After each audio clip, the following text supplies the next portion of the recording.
Hello everyone! We are returning to a story that I have not covered in some months at this point. In fact, the last time I think I even touched on Carl Rittenhouse in a video was back in September of last year. But I saw something over the weekend that absolutely disgusted me to my core. Obviously from the title of the video you can tell I'm going to talk about The Guardian, and I think it just goes to show how little respect they have for any sort of morality. And I genuinely think it's because most people working at The Guardian are ideologically possessed morons.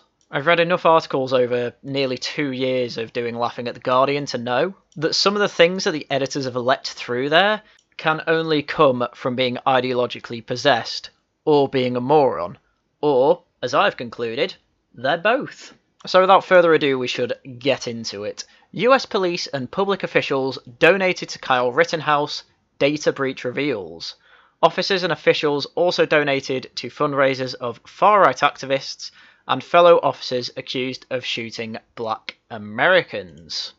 Now, before we get into the article properly, I have to say I don't really have an issue with people going through data breaches like this, depending on the information. So, for instance, when Cambridge Analytica had their data breach, I really don't have an issue with going through exactly what corporations are doing with their money and how they are trying to influence the public. I think that is up for public interest. However, on an individual level, when you are individually donating to a cause you seem worthwhile, I do think that should stay private. Because ultimately, a corporation that is trying to interfere in public life in no way can be considered private. However, if an individual is donating to a cause to help, say, an individual's legal fund, then I can't see that as being public interest, and I do think it should be kept private, even if these individuals are working in the public sector. What they do as individuals with their own money, and if they spend it only on other private individuals, that is entirely between those parties and should not be exposed to the public by a third party. And even donating to political causes, I think as well, should be kept private if they want to remain anonymous. But of course, The Guardian don't agree. So a data breach at a Christian crowdfunding website has revealed that serving police officers and public officials have donated money to fundraisers for accused vigilante murderers, far-right activists, and fellow officers accused of shooting black Americans.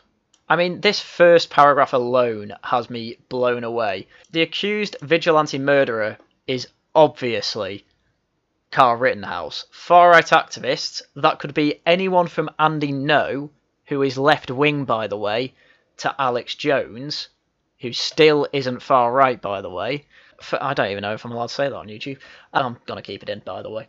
And fellow officers accused of shooting black Americans. Yes, I don't care. Because ultimately, why shouldn't these individuals be allowed to donate money where they see fit? I mean, obviously I want to wait and see what far-right activists they have been donating to. Maybe if it was being sent in support of illegal activities, maybe then I'd say it's in the public interest. But to be honest, Guardian, even at that point I don't care. Because during the riots last summer, a lot of celebrities and public officials were donating to the release fund of clear and cut cases of criminality, encouraging that sort of behaviour again. And we have clearly seen many of these people also give money to Black Lives Matter and things like that. And if people want to do that individually and anonymously, I am okay with that. They can do with their money as they see fit. But if it came out in a data breach that people at The Guardian were donating to Black Lives Matter when they wanted to keep it anonymous, I would not make a video doxing the people that did it. The worst I'd do is say, oh, some people at The Guardian, by the way, were donated to Black Lives Matter. And absolutely no one would be surprised at that anyway. But I wouldn't give out the information of the individuals who did, because I'm not a twat. Anyway, the article continues. In many of these cases, the donations were attached to their official email addresses, raising questions about the use of public resources in supporting such campaigns. Okay, I don't care. The breach, shared with journalists by Transparency Group, distributed Denial of Secrets, revealed the details of some donors who had previously attempted to conceal their identities using GiveSendGo's anonymity feature, but whose identifying details the website preserved. I mean, to be fair, these individuals probably should have been a bit more careful in using their official, I assume their work emails, for donating to these causes. So they've lost a little bit of sympathy from me there, but still, I don't think in this data breach that the Guardian should be doxing these people. Just say officials have done this, because later in the video, as you will see, they actually name people. But for now, the article says, the beneficiaries of donations from public officials include Kyle Rittenhouse, who stands accused of murdering 2 left-wing protesters in Kenosha, Wisconsin last August. Rittenhouse travelled from neighbouring Illinois to, by his own account, offer armed protection to businesses during protests, well, there were riots, over the police shooting of Jacob Blake. Rittenhouse, who became a cause célèbre? Why do they use words like this? Apparently it's French and pronounced célèbre, whatever. So Rittenhouse became a cause célèbre across conservative media throughout the late 2020, and was even supported by the then President Donald Trump. Oh my god, am I allowed to say his name? Held a fundraiser on Give Send Go, billed as a contribution to his legal defence. According to data from the site, he raised over $586,000 between 27th of August last year and 7th of January this year. Among the donors were several associated with email addresses traceable to police and other public officials. And see, this is what I don't like about the way the Guardian have written this article so far. They are trying to imply that police officers and public officials support murder. They obviously keep saying Kyle Rittenhouse is accused of being a murderer, but they are trying to imply that he did murder them. It is more cut and dried than what is actually shown by the video evidence, and that his murders are generally supported by police officers and public officials in America, which is all, of course, bollocks. So the article continues, and this is an amazing paragraph. One donation for $25 made on the 3rd of September last year was made anonymously, but associated with the official email address for Sergeant William Kelly, who currently serves as the Executive Officer of Internal Affairs in the Norfolk Police Department in Virginia. So that's what I mean, they name someone. And in case you don't know, Antifa don't particularly like Kyle Rittenhouse and think he is a fascist murderer.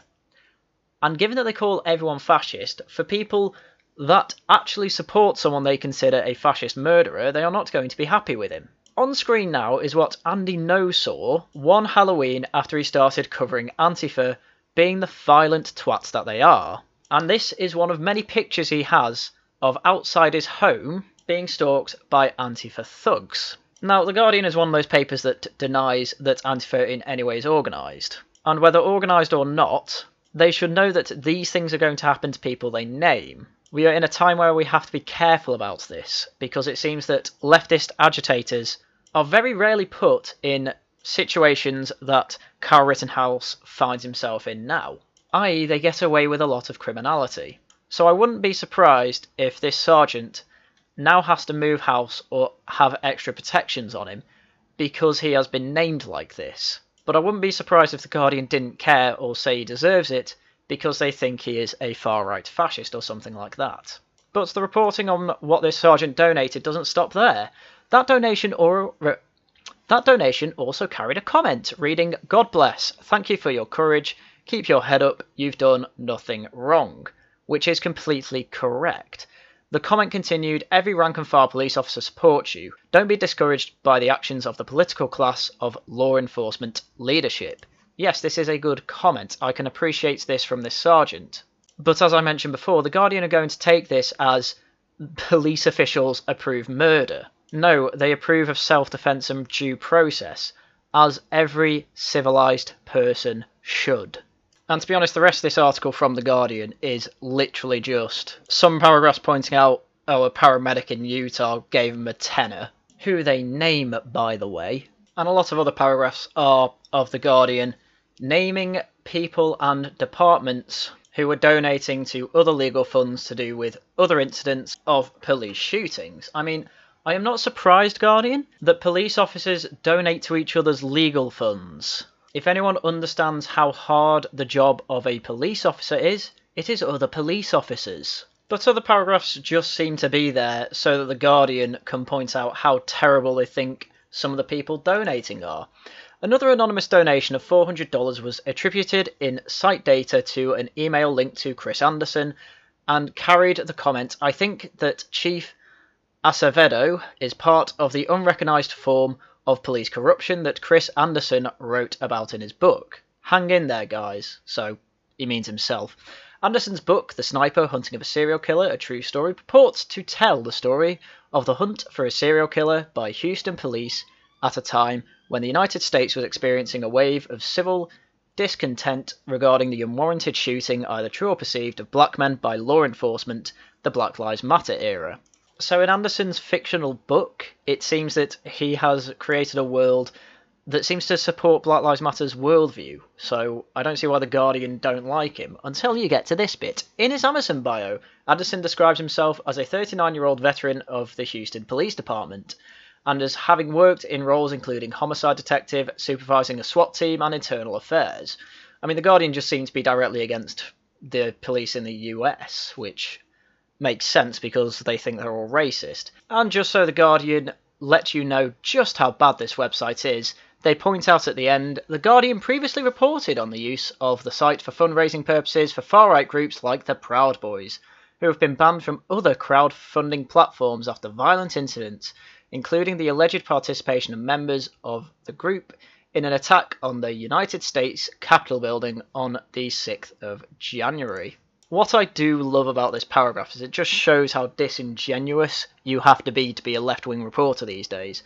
They can't directly say the Proud Boys is a violent group, because all they can say is they've been banned from other crowdfunding platforms who have used violent incidents that Proud Boys were involved in to ban them from the platforms. They can't say they're an illegal group because they're not, and they can only say they were allegedly participating in the attack on, well, the quote-unquote attack on the United States Capitol building on the 6th of January. But because they can't say anything more than, alleged incidents and, we think they're a part of the attack, all that they can really say up front and not get sued over is just calling them far right, even though it's not true. And this is ironically exactly the same thing that Antifa do, except individuals in Antifa, because, they're not an organised group, they can say what they want about people ultimately, but when it comes down to it, their biggest weapon is just calling anyone they don't like fascist, because, we're anti-fascist, we need to bash the fash.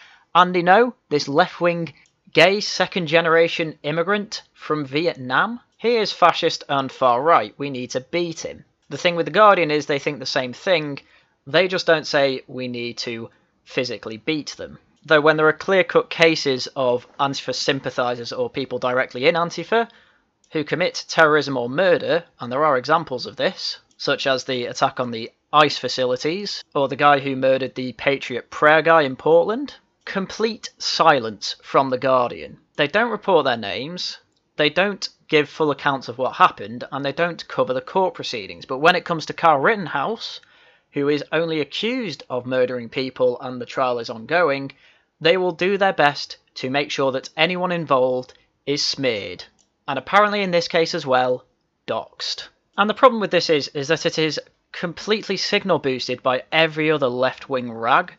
I mean, just Vice's article here is basically a word-for-word copy of the Guardian article. You've done nothing wrong. Leaked data shows cops are donating to Kyle Rittenhouse's defence fund.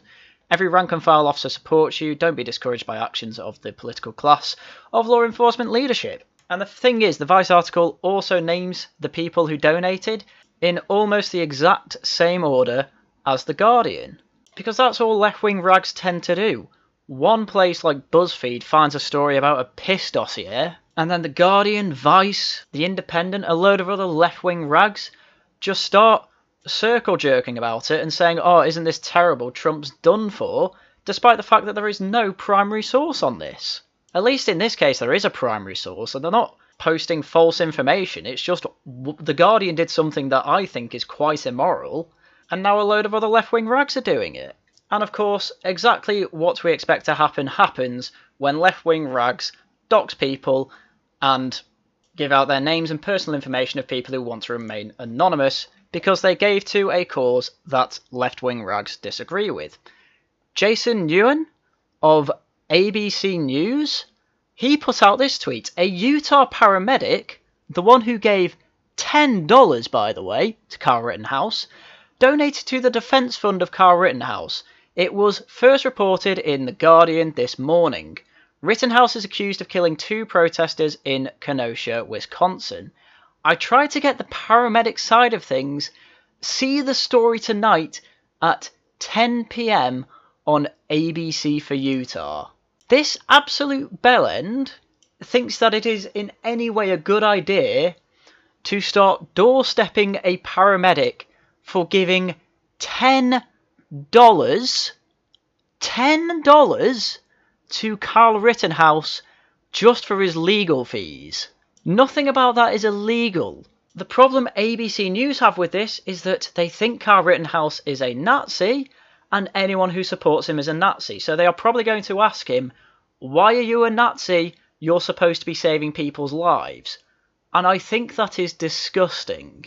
And for those wondering how it went, I managed to track down the article where they write about what happened.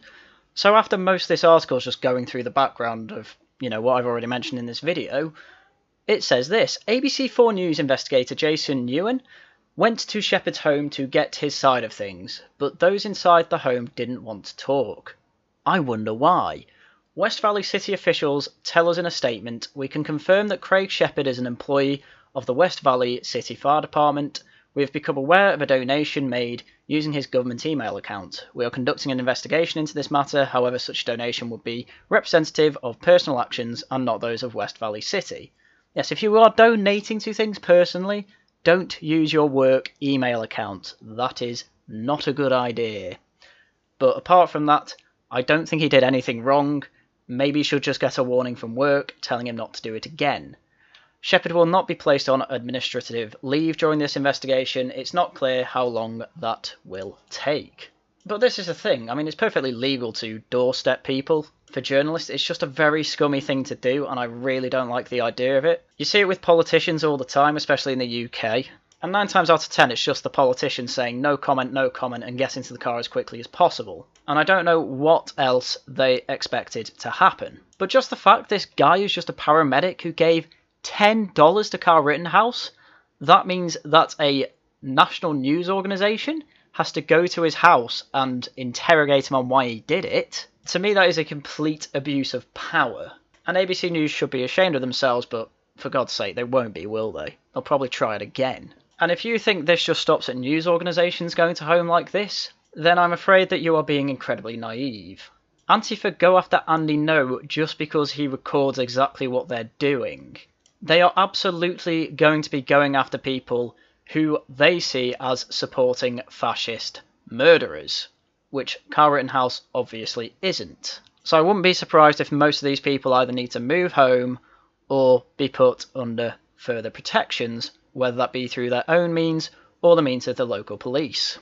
And I feel bad for them, I really do, but you've got the Guardian to thank, so that is why I keep doing my fortnightly live streams pointing out how much of a rag it is. See you there Saturday, folks, because that's everything I've got for you today. So, as usual, thank you very much for watching, and until next time, goodbye.